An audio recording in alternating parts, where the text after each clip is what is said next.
Let's do a quick comparison between the Huawei Pura 70 Ultra and the 80 Ultra, both Chinese versions, but we have running HarmonyOS 4.x here, 4.2 actually, and here we have 5.1. And this video is also showcasing what will be the difference between the Pura 80 Ultra global version against the Chinese version. So let's unlock both of those devices, and we start off with the camera app to show the differences between those two.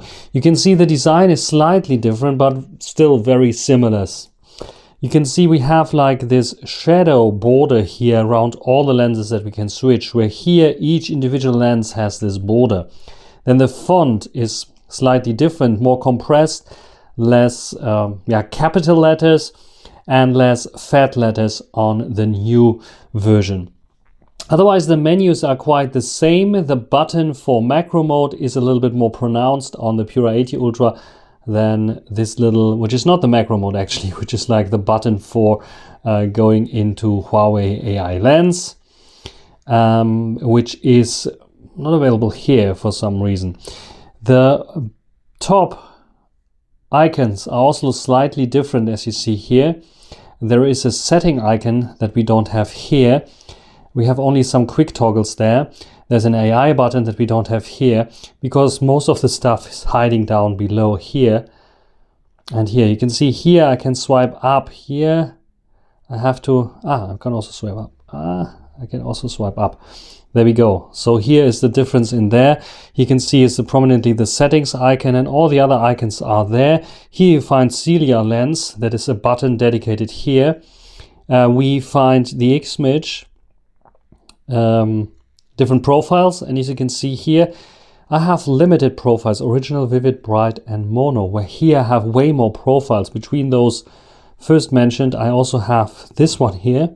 And I have this UI that allows me to adjust the settings to this profile just the way I want it. And I can reset everything again. I have the possibility to save this preset as well, or import another preset from another user, which is quite powerful and makes this camera really stand out. The current profile selected is here, and this number here is the numbers or that you have set up here in your configuration. So what you can do is not only switch between the profiles like this, we have also the ability to change this, and you will see that the numbers will change here as correspondingly.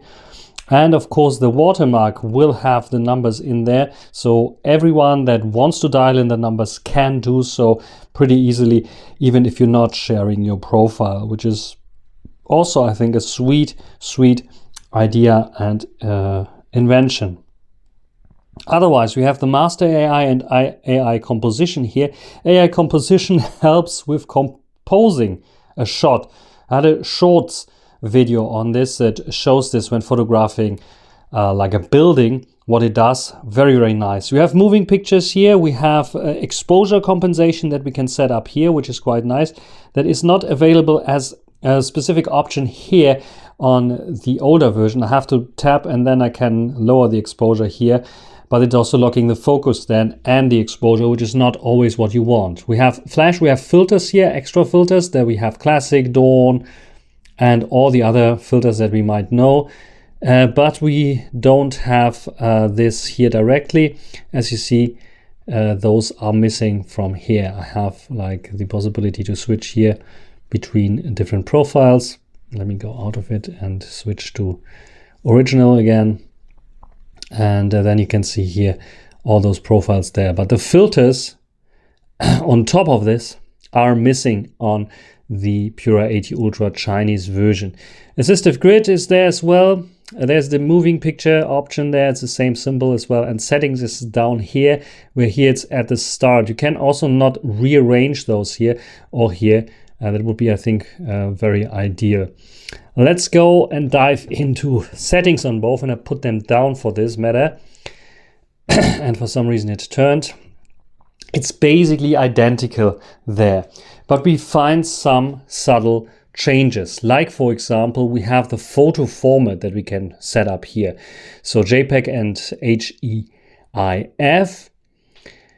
We have the audio control. Both feature the same audio control, say a keyword or speak loudly. We have capture smiles as well on both. We have enhanced images on both. They're just flipped. 25 megapixel images can be captured with them on all camera lenses, which is quite cool.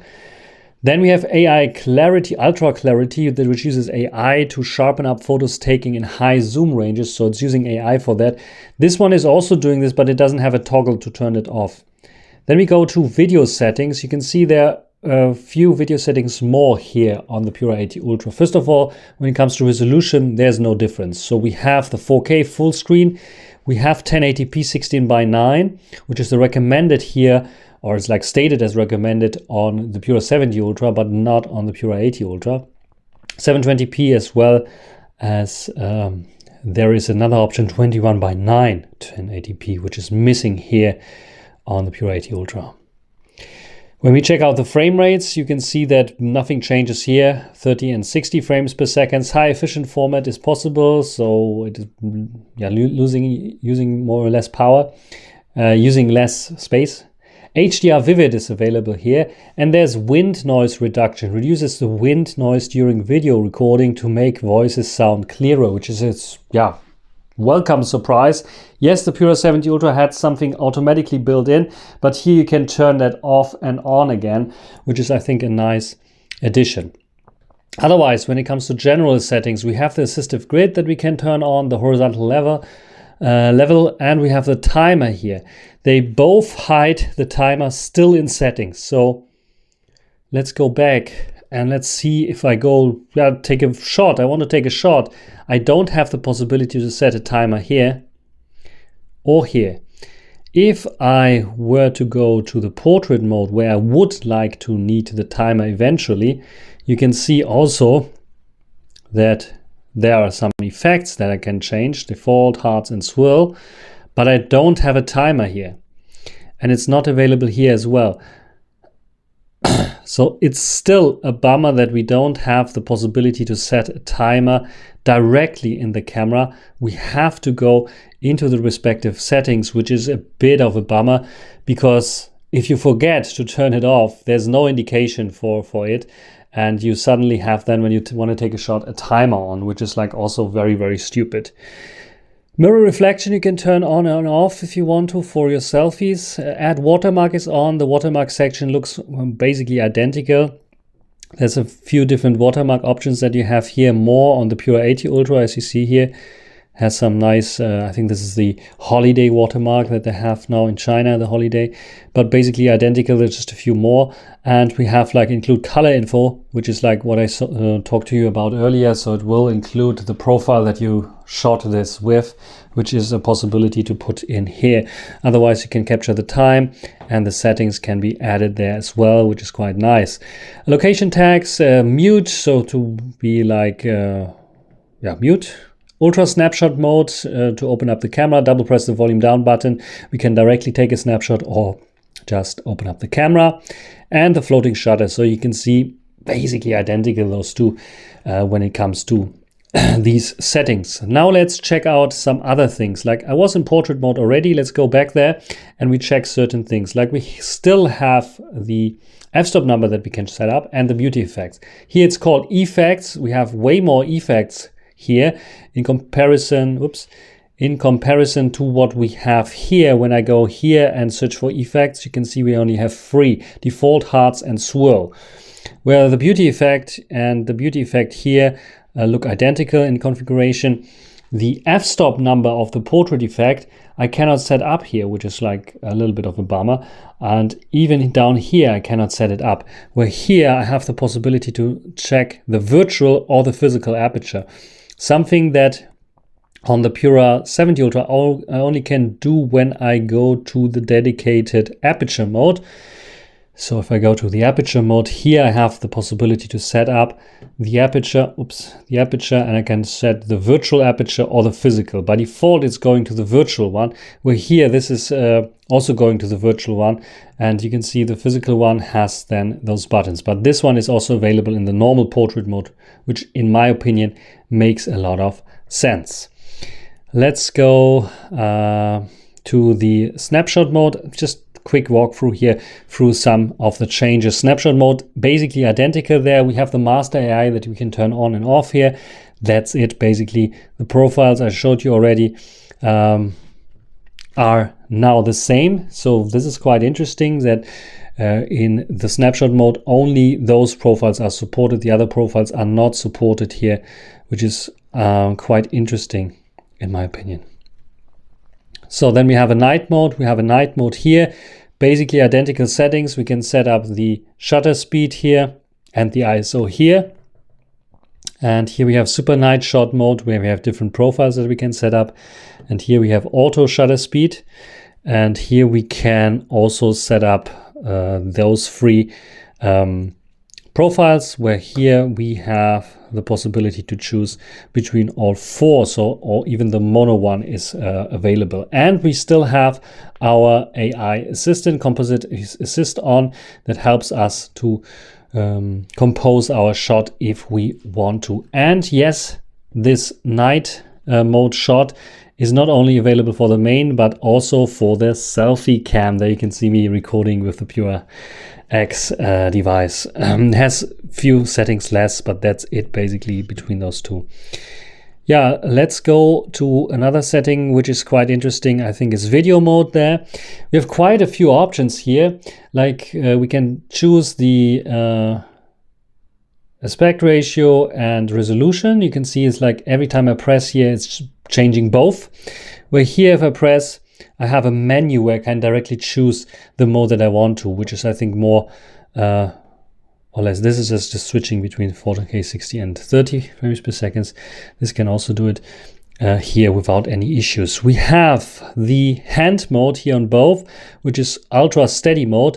This is automatically limited to 1080p and only one lens, where this is 2.7K and I have the possibility to choose between all lenses. So this is a huge difference there in terms of stability mode. Here, however, we have the tracking mode. So I have tracking enabled. It's switching to 1080p again. I think tracking is also available here somewhere. It's not available. So the tracking mode is not available in video, which is quite interesting. We have profiles that we can set up here. I'm filming in Vivid right now. And I have also the profile that I can set here, original, vivid, and bright, where here I have original, classic, modern, vivid, bright, and mono. So a few more video modes, and all of them are recording at 4K. This one here also, all of them are recording at 4K, but there's another option called filters, which I think is not available here. It's not available here to set another filter, where here I have lots of other filters that I can set up. But as soon as I switch to the filter, it's going to 1080p and it's not 4K anymore. So this is a difference that you have to keep in mind. If I go to none, it switches to 4K again. So those are a few of those differences that you can see here in video mode. There's a beauty mode available in video mode, where here I don't see any beauty options that I can set up here for the Pura 80 Ultra. Now let's go to the Pro mode, because the Pro mode also hides some very interesting things.